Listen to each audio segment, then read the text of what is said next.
Imagine two people standing side by side, looking at the exact same world. One sees endless opportunity, the other sees inevitable failure. One feels empowered, the other feels trapped. Same world, different realities. Why? It's not because of luck. It's not because of intelligence. It's because of belief. Belief is not a passive thought. It's an active force. Invisible, but undeniable, that sculpts your reality from the inside out. Every second, your mind is filtering information. Millions of sensory inputs flood your nervous system. Sights, sounds, smells, sensations, ideas. But you don't experience all of them. You experience only what your mind believes is important. Your beliefs are the architects of your perception. They decide what you notice. They decide what you ignore. They decide what you think is possible and what you dismiss before you even try. You are not a passive observer of reality.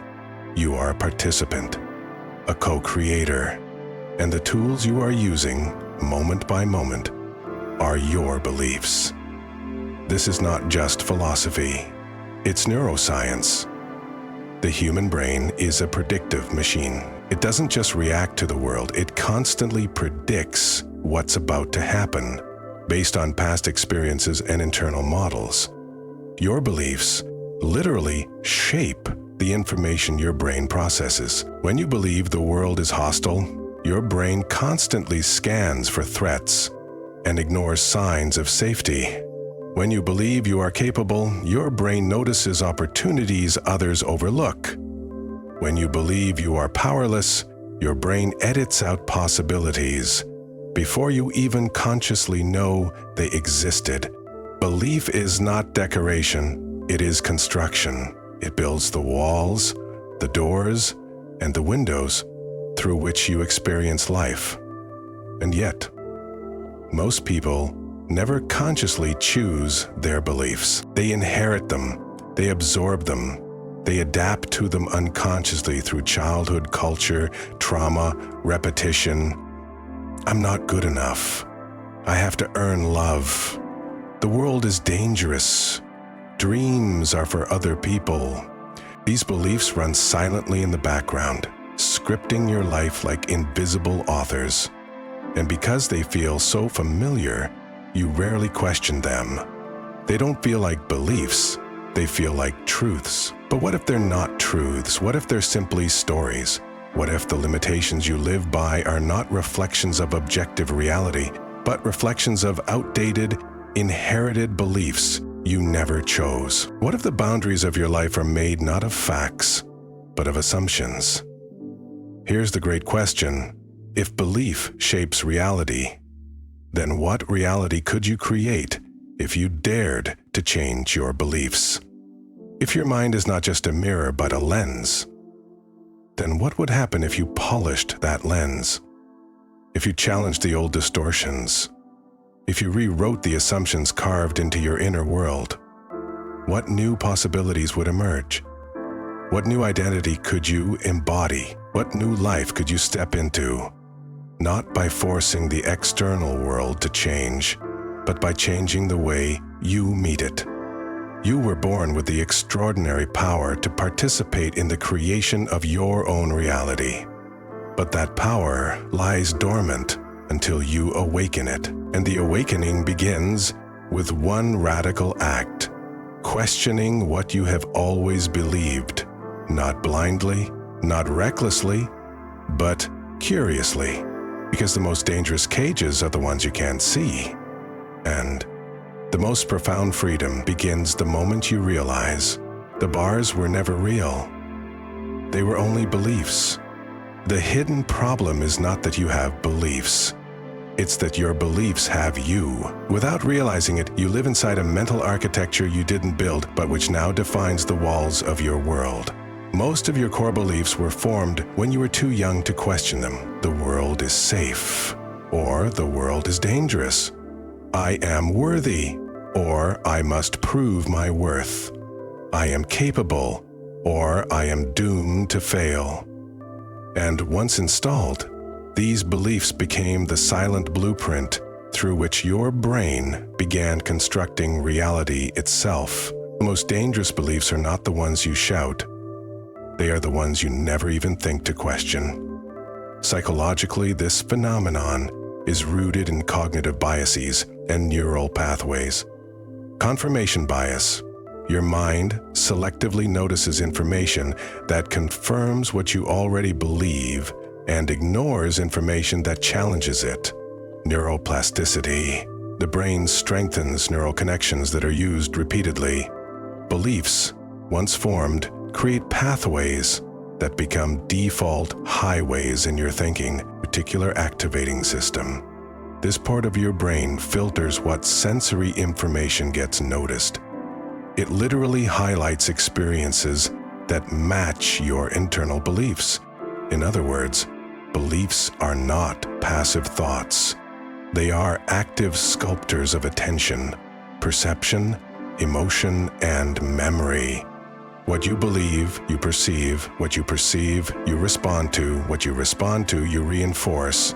And so, the loop deepens, often without your conscious consent. Philosophically, the roots go even deeper. Plato wrote of the allegory of the cave, "Humans chained in a dark cave mistake the shadows on the wall for reality itself. They do not see the true world outside because they have never experienced it, and have come to believe the shadows are all there is."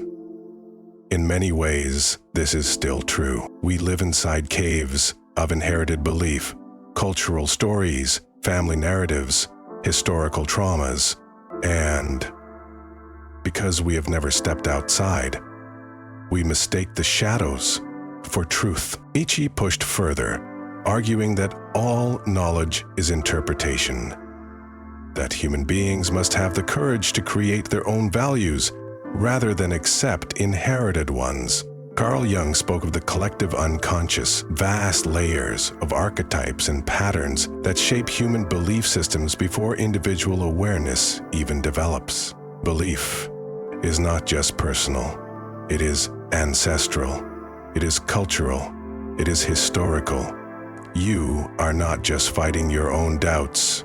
You are grappling with centuries of programming, fears, myths, and survival instincts, baked into the very soil of your psyche. And here lies the most profound danger.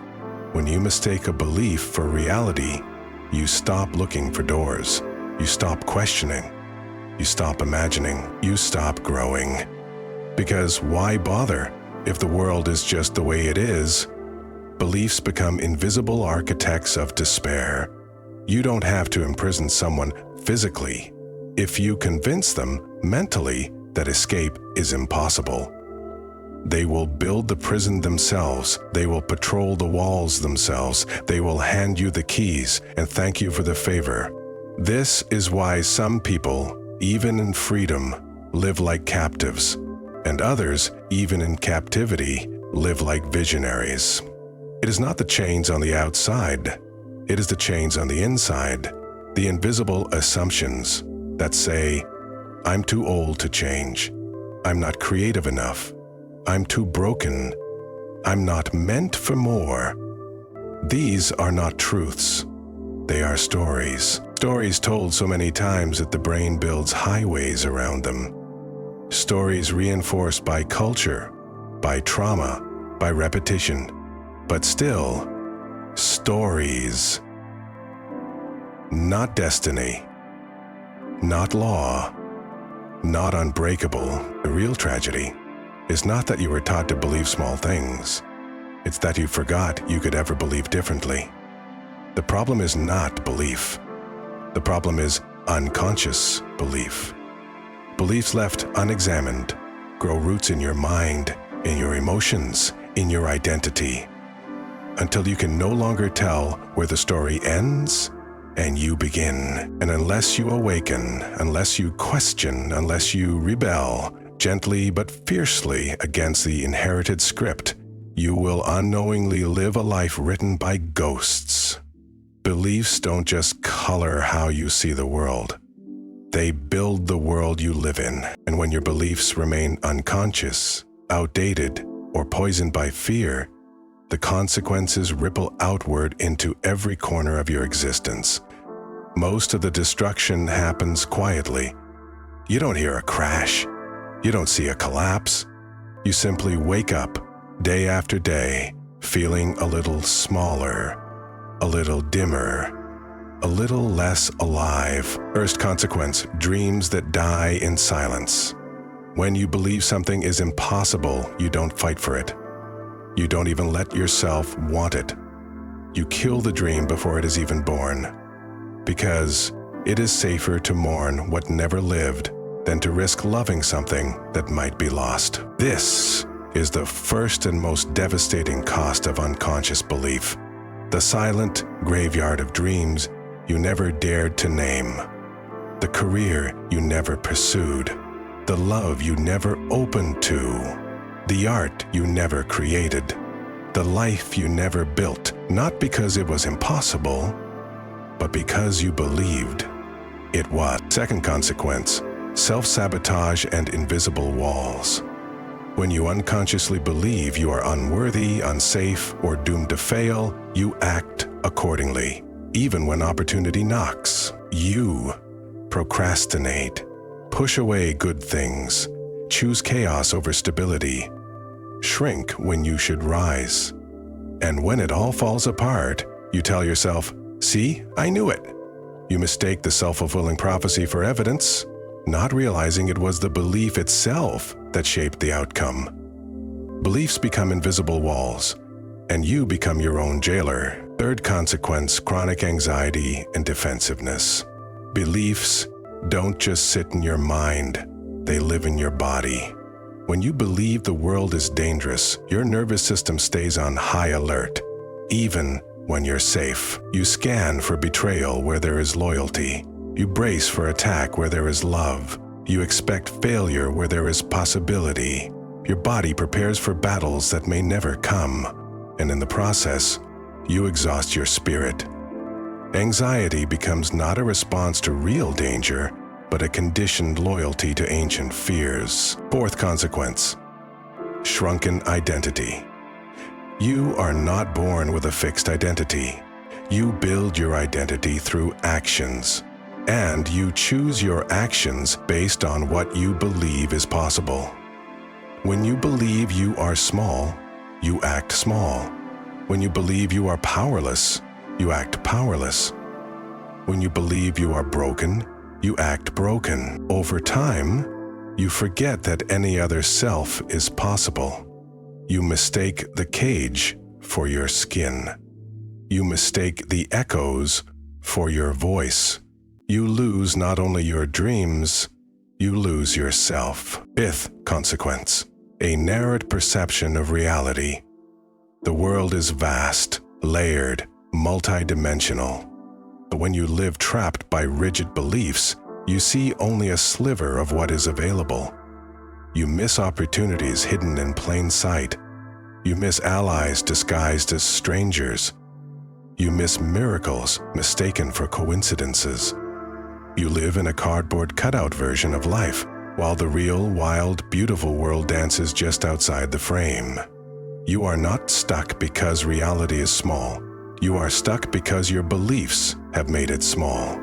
And then, the most devastating consequence of all, you forget you are the one holding the pen. You forget that life is not a script handed down by destiny, but a canvas waiting for your hand. You forget that you have always been a co-creator. You forget that belief is not just a mirror reflecting the world, but a brush painting it. And so, year after year, the masterpiece of your life remains unfinished, not because you were unworthy, but because no one told you that you were always allowed to pick up the brush. The tragedy is not that you failed. The tragedy is that you never dared. And the most painful realization, the one that comes when the soul grows restless, is this: maybe I wasn't trapped after all. Maybe I just never looked for the door. True rebellion doesn't always roar. Sometimes it whispers, I choose to believe differently. Because the most radical act in a world of inherited unconscious beliefs is not to fight the old reality, it's to imagine a new one. You do not change your life by attacking the shadows on the wall. You change it by daring to step outside the cave altogether. You change it by questioning what you were taught to never question. Step 1. Awaken to the architecture.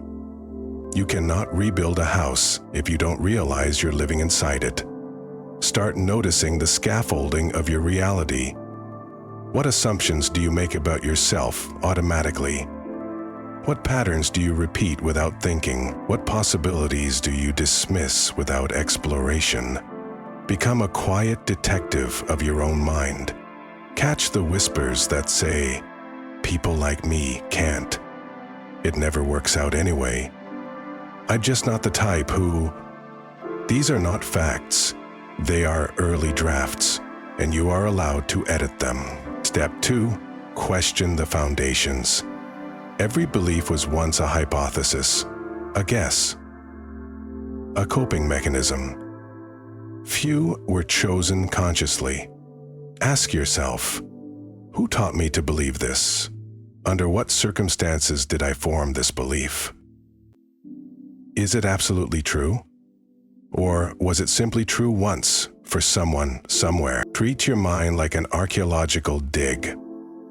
Unearth the old structures, not with judgment, but with curiosity.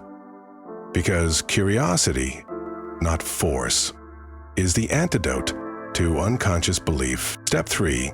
Introduce new possibilities. Your brain resists change because it craves familiarity. But you don't have to bulldoze your old beliefs overnight. You can plant new seeds quietly. Instead of, "I can't," whisper, "Maybe I can." Instead of, "I'm broken," wonder, "What if I'm growing?" Instead of, "It's too late," ask, "What could still be possible for me?" Tiny cracks let in the first light. The mind, like a garden, doesn't need shouting. It needs tending. Step 4.